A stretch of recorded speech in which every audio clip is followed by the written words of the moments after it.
ছাত্ৰ-ছাত্ৰীসকল, আগৰ ক্লাছত তোমালোকক মই অৰ্থবিজ্ঞানৰ পৰিসৰৰ বিষয়ে কৈ আছিলোঁ। আজি তোমালোকক মই অৰ্থবিজ্ঞানৰ কেইটামান মৌলিক ধাৰণাৰ বিষয়ে ক'ম। চাবা যে মানুহৰ দৈনন্দিন জীৱনত ব্যৱহাৰ কৰা অৰ্থনীতি বা অৰ্থবিজ্ঞানৰ ধাৰণাৰ লগত কি আছে, কিছু পৃথক হৈছে বা বেলেগ বেলেগ। এনে কিছুমান ধাৰণাৰ বিষয়ে আজি তোমালোকক মই ক'ম। 1 নম্বৰতে চাবা, বস্তু বা সামগ্ৰী, গুডছ। মানুহৰ অভাৱ সীমাহীন। মানুহৰ অভাৱ কেতিয়াও কি নহয়, শেষ নহয়। সেই অভাৱ পূৰণ কৰি সন্তুষ্টি প্ৰদান কৰিব পৰা সকলো সামগ্ৰীকে আৰু সেৱা কাৰ্যকে কি বুলি কোৱা হয়? অৰ্থবিজ্ঞানত বস্তু বুলি কোৱা হয়। মনত ৰাখিবা, বস্তুক আকৌ কি কৰা হয়? 2টা ভাগত ভাগ কৰা হয়। এটা হ'ল ভৌতিক আৰু আনটো হ'ল অভৌতিক। ভৌতিক যেনে চকী, মেজ, ঘৰ দুৱাৰ, যন্ত্ৰপাতি, খাদ্য বস্ত্ৰ ইত্যাদি।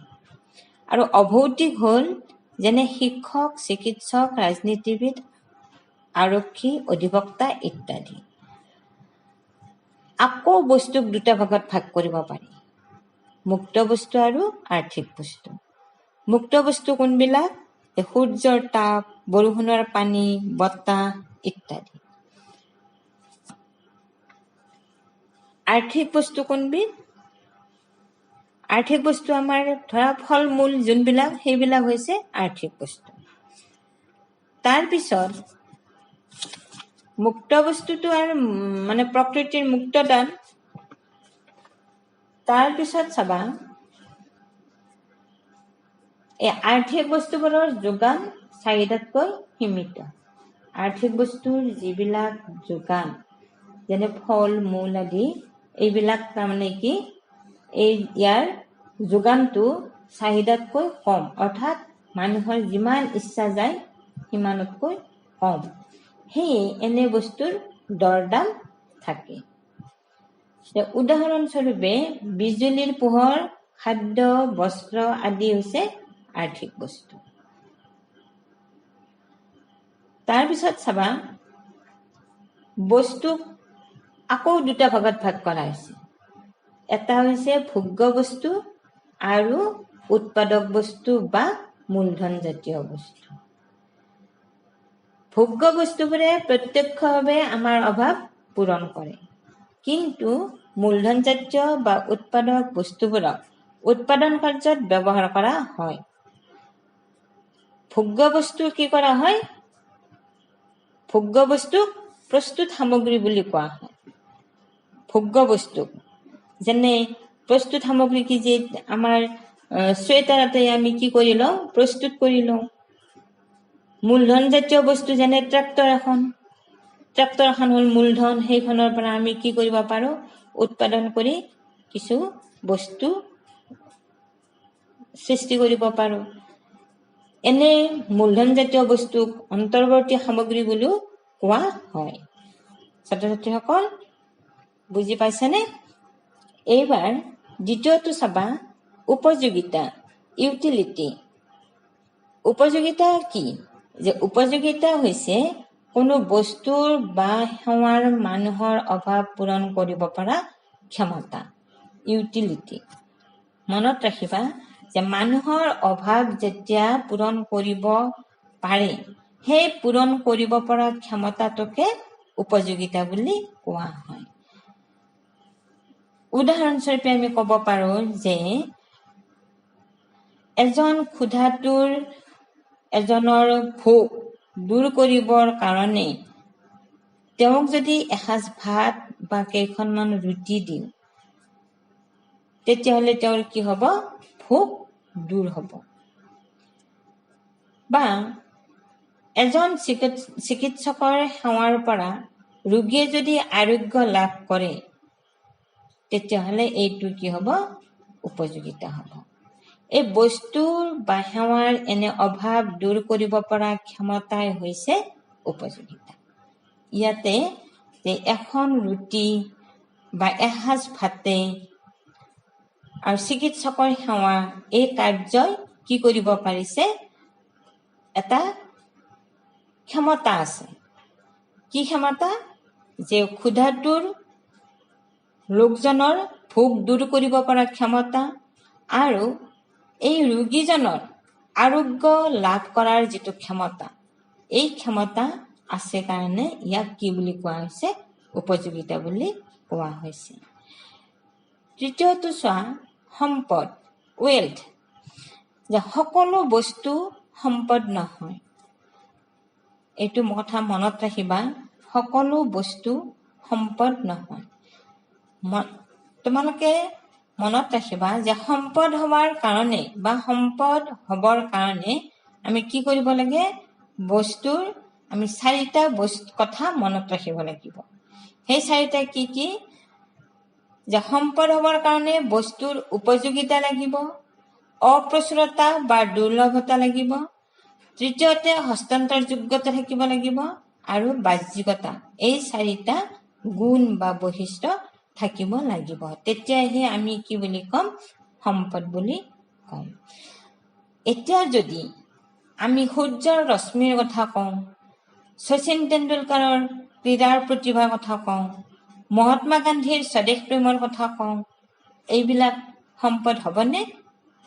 এইবিলাক সম্পদ নহয়। কাৰণ এইবিলাকৰ কি নাই? মহাত্মা গান্ধীৰ স্বদেশ প্ৰেম অহস্তান্তৰযোগ্যতা, সেইটো হস্তান্তৰ কৰিব নোৱাৰি। শচীন তেণ্ডুলকাৰৰ ক্ৰীড়া প্ৰতিভা কি নহয়, এইটো আনৰ কৰিব নোৱাৰি। আৰু বাহ্যিকতাবিহীন, আমি আগত ওপৰত পাইছিলো কি কি? উপযোগিতা, অপ্ৰচুৰতা বা দুৰ্লভতা। দুৰ্লভতা মানে হ'ল যাক পাবলৈ টান। হস্তান্তৰযোগ্যতা মানে হ'ল এইখন হাতৰ পৰা সেইখন হাতলৈ নিব পৰা। আৰু বাহ্যিকতা হ'ল মানে মানুহৰ মনোযোগ আকৰ্ষণ কৰিব পৰা ক্ষমতা। এই 4টা গুণ বস্তুৰ থাকিব লাগিব। এইকেইটা থাকিলেহে আমি সম্পদ বুলি ক'ব পাৰো। কিন্তু মই যি 2টা উদাহৰণ দিলো, সেই 2টাৰ এই গুণকেইটা নাই। সেইকাৰণে মানে সেইকেইটাক কি ক'ব নোৱাৰি, সম্পদ বুলি ক'ব নোৱাৰি। খাদ্যদ্ৰব্য, বস্ত্ৰ, চকীমেজ, কয়লা, খাৰুৱা তেল আদি আমি সম্পদ বুলি কওঁ। এইবিলাকৰ সকলোবোৰতে কি আছে, সম্পদৰ গুণ দেখা পাওঁ।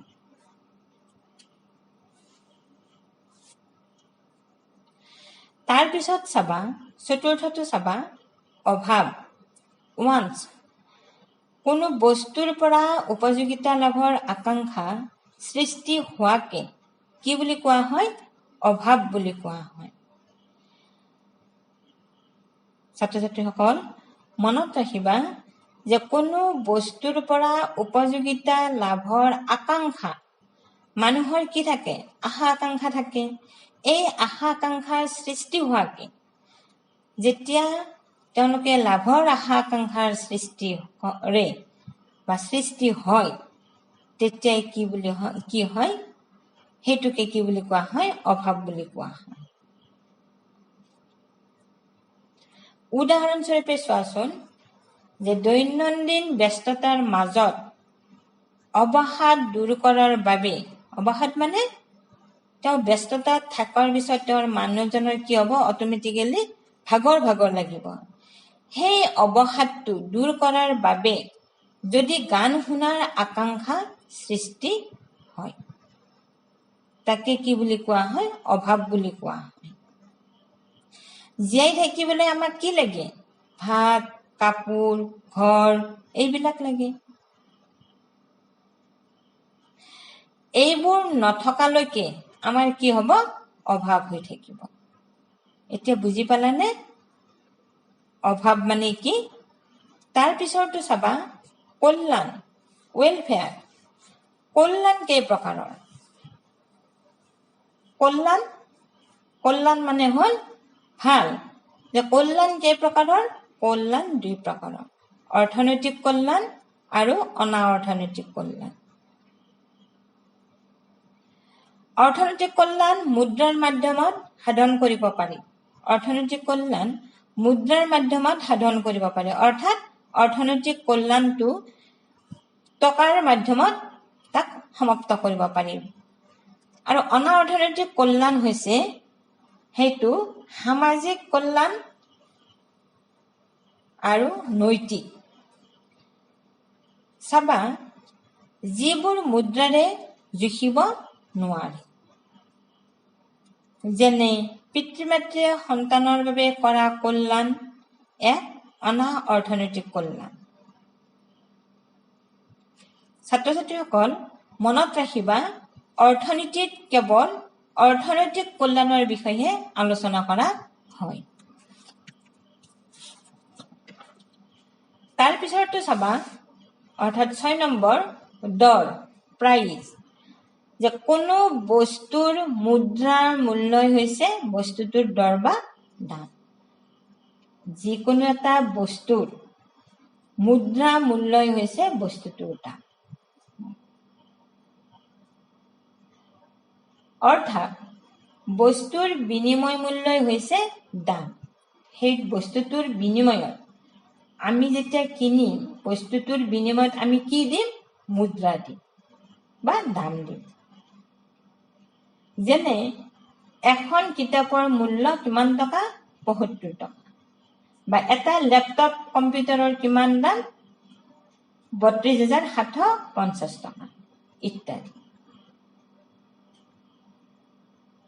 তাৰপিছতো চোৱা, ৭ নম্বৰটো চাহিদা, ডিমাণ্ড। এজন ভোক্তাৰ কোনো বস্তু এটা পাবলৈ থকা হাবিয়াস বা আকাংক্ষাকে কি বুলি কোৱা হয়? চাহিদা বুলি কোৱা হয়। তোমালোকক মই আগতেও কৈছো, চাহিদা যেতিয়া এজন ব্যক্তিৰ এটা বস্তু পাবলৈ হাবিয়াস কৰে বা ইচ্ছা কৰে বা আশা কৰে, সেইটোকে কি বুলি কোৱা হয়? চাহিদা বুলি কোৱা হয়। যদিহে উক্ত বস্তুটো ক্ৰয় কৰাৰ আৰ্থিক ক্ষমতা ভোক্তাজনৰ থাকে, যদিহে তেখেতৰ ইচ্ছাকৃত বস্তুটো ক্ৰয় কৰাৰ অৰ্থাৎ কিনাৰ আৰ্থিক ক্ষমতা থাকে, অৰ্থাৎ তেওঁৰ টকা পইচা ক্ষমতাটো যদি থাকে, সেইটোকে কি বুলি কোৱা হয়? মানে চাহিদা বুলি কোৱা হয়। এজন ভিক্ষাৰী লোকে যদি এখন মটৰ গাড়ী কিনাৰ ইচ্ছা কৰে, তেন্তে সেই ইচ্ছাক চাহিদা বুলি ক'ব নোৱাৰি। মনত ৰাখিবা, এজন ভিক্ষাৰী যদি তেওঁ এখন মটৰ গাড়ী কিনো বুলি ভাবে বা ইচ্ছা কৰে, সেইটো কিন্তু চাহিদা নহয়। কাৰণ তেওঁ এজন ভিক্ষাৰী, গাড়ীখন কিনাৰ তেওঁ ইচ্ছাহে কৰিছে, সেই হিচাপে তেওঁৰ কি নাই? আৰ্থিক ক্ষমতা নাই। সেয়ে আমি সেইটোক চাহিদা বুলি ক'ব নোৱাৰো। কাৰণ চাহিদা অনুপাতে বহুতো বস্তুৰ যোগান কম হ'ব পাৰে, যেনে গাখীৰ, আলু, মিঠাতেল, দাইল, চাউল ইত্যাদি। তাৰপিছতো চাবা, ৮ নম্বৰটো যোগান, ছাপ্লাই, যে উৎপাদনৰ যিটো অংশ বজাৰলৈ বিক্ৰীৰ বাবে অনা হয়, সেই অংশটোকে কি বুলি কোৱা হয়? যোগান বুলি কোৱা হয়। যোগান মানে হ'ল আচলতে ছাপ্লাই, যোনবিলাকে কি কৰে? কিনি খায়, ক্ৰয় কৰে। যে উৎপাদনৰ যিটো অংশ বজাৰলৈ বিক্ৰীৰ বাবে অনা হয়, সেই অংশটোক যোগান বুলি কোৱা হয়। যে আমাৰ দেশত সামগ্ৰীৰ যোগানৰ বাবে যোগান বিভাগ আছে। আমাৰ দেশত সামগ্ৰীৰ বাবে বা বস্তুৰ যোগানৰ বাবে কি আছে? বিভাগ আছে।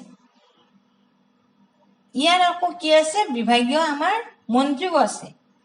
যে ভাৰতীয় খাদ্য নিগম, ফুড কৰ্পোৰেশ্যন অফ ইণ্ডিয়া, চমুকৈ কি বুলি কোৱা হয়? FCI বুলি কোৱা হয়। এই দেশখনত খাদ্য মজুত আৰু যোগানৰ এটা সংস্থা। মনত ৰাখিবা, যোগান বুলি কওঁতে আমাৰ ক'ত হয় ভাৰতীয় খাদ্য নিগম ফুড কৰ্পোৰেশ্যন অফ ইণ্ডিয়া চমুকৈ FCI বুলি কোৱা হয় মনত ৰাখিবা এতিয়া ইয়াতে FCI ফুল মিনিং আহিব পাৰে FCI ফুল মিনিং হ'ব ফুড কৰ্পোৰেশ্যন অফ ইণ্ডিয়া তাৰ পিছৰটো চাবা 9 নম্বৰটো বজাৰ মাৰ্কেট সাধাৰণ অৰ্থত বজাৰ বুলি ক'লে এখন ঠাইক বুজায় য'ত বস্তুৰ ক্ৰয় বিক্ৰয় কৰা হয় অৰ্থাৎ কিনা বেচা কৰা হয় কিন্তু অৰ্থবিজ্ঞানত বজাৰে কেৱল কোনো এখন নিৰ্দিষ্ট ঠাইক নুবুজায় অৰ্থবিজ্ঞানত বজাৰ বুলি ক'লে এনে এটা ব্যৱস্থাক বুজায় য'ত এক নিৰ্দিষ্ট সময়ত এক নিৰ্দিষ্ট দৰত কোনো এটা বস্তুৰ গ্ৰাহক বা ক্ৰেতা আৰু বিক্ৰেতাৰ মাজত প্ৰত্যক্ষ বা পৰোক্ষভাৱে কিনা বেচা হয় বুজি পাইছানে উদাহৰণস্বৰূপে চাবা যে গুৱাহাটীৰ ফাঁচী বজাৰ পাণ বজাৰ শ্বপিং মল আদি কিছুমান সচৰাচৰ বজাৰ কিন্তু ষ্টক বজাৰ অনলাইন বজাৰ আদিও কিছুমান বজাৰৰ উদাহৰণ তাৰ পিছৰটো চাবা অৰ্থাৎ 10 নম্বৰটো মূলধন কেপিটেল যে উৎপাদকৰ উপায় বা আহিলাই হৈছে মূলধন আমাক লাগিবই আমি কিবা এটা বস্তু যদি উৎপাদন কৰিবলৈ যাওঁ উৎপাদন কৰাৰ আগত আমাক কি লাগিব হাতত মূলধন লাগিব অৰ্থাৎ উৎপাদনৰ সেই অংশটোক মূলধন বুলি কোৱা হয় যিবোৰ পুনৰ উৎপাদনৰ কামত ব্যৱহাৰ কৰা হয় আমি পুনৰ উৎপাদন কৰিবৰ কাৰণে আমি কি কৰিব লাগিব কিবা এটা বস্তু কৰাৰ কাৰণে আমি ৰুবৰ কাৰণে বা কিবা কৰাৰ কাৰণে আমাক মূলধনেৰে আমি সেই বস্তুটোৰ বীজটো কিনি আনিব লাগিব গতিকে প্ৰথমে আমাক মূলধন লাগিবই উদাহৰণস্বৰূপে খাদ্য শস্য উৎপাদনৰ বাবে এডৰা মাটি আমাৰ মূলধন যে কাপোৰ উৎপাদনৰ বাবে তাঁতশালখন চিলাই মেচিন আদি যন্ত্ৰপাতি আমাৰ মূলধন চিলাই মেচিনত আমি কি কৰিম কাপোৰ চিলাই কৰিম গতিকে কাপোৰ চিলাই কৰাৰ আগতে আমাক কি লাগিব মেচিনটো লাগিব আৰু সেই মেচিনটো যেতিয়া কিনি আমি কাপোৰ চিলাই কৰিম তাৰ পৰা আমি কি পাম আকৌ মূলধনে পাম গতিকে মনত ৰাখিবা তাৰ পিছৰটো চোৱা 11 নম্বৰটো সঞ্চয় সেভিংস আয়ৰ যি অংশ ভোগ কাৰ্যত ব্যয় কৰা নহয় তাকে সঞ্চয় বুলি কোৱা হয় আমি যিমানখিনি কি কৰো যিমানখিনি পাওঁ তাৰে খোৱাৰ নামত যিখিনি ব্যয় কৰা হয় ব্যয় কৰাৰ পিছত ৰোৱাখিনিকে কি বুলি কোৱা হয় সঞ্চয় বুলি কোৱা হয় অৰ্থাৎ আমাৰ যি অংশটো ভোগ কাৰ্যত ব্যয় কৰা নহয় তাকে কি বুলি কোৱা হয় সঞ্চয় বুলি কোৱা হয়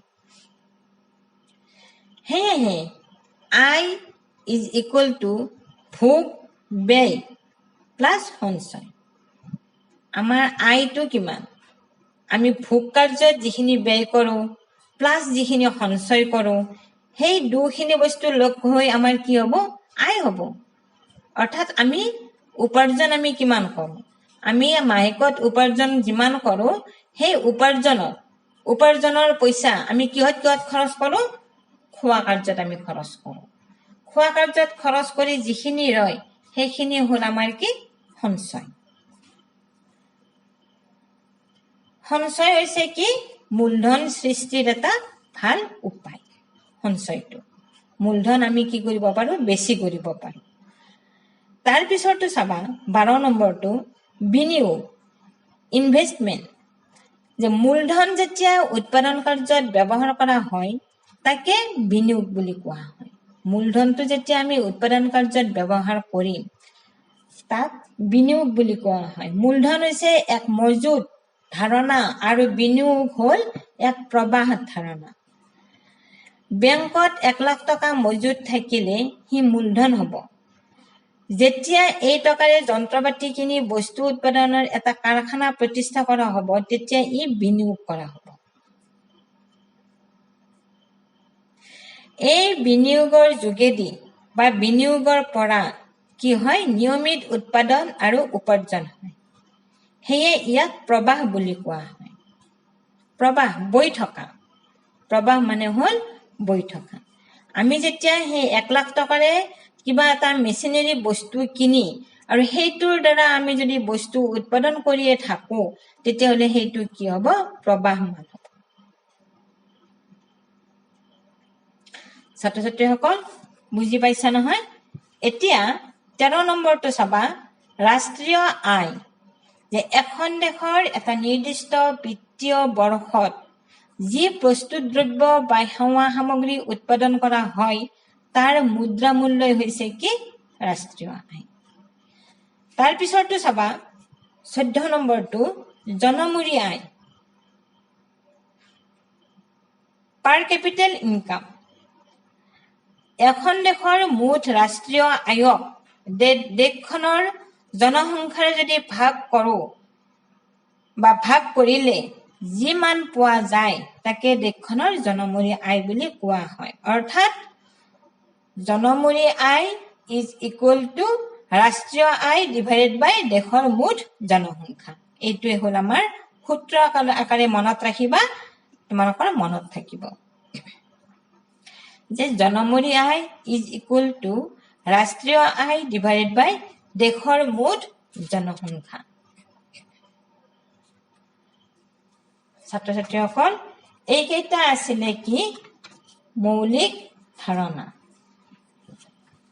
এইকেইটা আছিল অৰ্থনীতি বিজ্ঞানৰ মৌলিক ধাৰণা এতিয়া চাবা ব্যষ্টিবাদী আৰু সমষ্টিবাদী অৰ্থনীতি কি মাইক্ৰো এণ্ড মেক্ৰো ইকনমিক্স ব্যষ্টিবাদী হ'ল সূক্ষ্ম আৰু সমষ্টিবাদী হ'ল স্থূল অৰ্থবিজ্ঞানৰ বিষয় আৰু সমস্যা অনুধাৱন আৰু বিশ্লেষণৰ বাবে দুটা নিৰ্দিষ্ট পদ্ধতি আছে এই পদ্ধতি দুটা হ'ল ব্যষ্টিবাদী অৰ্থনৈতিক বিশ্লেষণ আৰু সমষ্টিবাদী অৰ্থনৈতিক বিশ্লেষণ এই দুটা তাৰ পিছত চাবা ব্যষ্টিবাদী অৰ্থনীতি শব্দটো গ্ৰীক শব্দ মাইক্ৰছৰ পৰা আহিছে যাৰ অৰ্থ হ'ল কি সৰু অৰ্থাৎ ব্যষ্টিবাদী মানে হ'ল ব্যষ্টিবাদী মানে বা ব্যষ্টিবাদী শব্দটো আমি যিটো গ্ৰীক শব্দ পালো সেই শব্দটোৰ অৰ্থ হ'ল সৰু আকৌ সমষ্টিবাদী অৰ্থনীতি মেক্ৰো ইকনমিক্স এই শব্দটো গ্ৰীক শব্দ মেক্ৰছৰ পৰা আহিছে যাৰ অৰ্থ হৈছে ডাঙৰ এটা সৰু এটা ডাঙৰ মনত ৰাখিবা ব্যষ্টিবাদী অৰ্থনীতিয়ে ব্যক্তি বা ব্যক্তিগত প্ৰতিষ্ঠানৰ অৰ্থনৈতিক আচৰণসমূহক গাইগুটীয়াভাৱে আলোচনা কৰে যেনে এজন ভোক্তা এজন উদ্যোক্তা বা এখন উদ্যোগিক প্ৰতিষ্ঠান এখন বজাৰ এজন ঋণদাতা এজন সঞ্চয়কাৰীৰ অৰ্থনৈতিক আচৰণ এই ব্যষ্টিবাদী অৰ্থবিজ্ঞানৰ অন্তৰ্ভুক্ত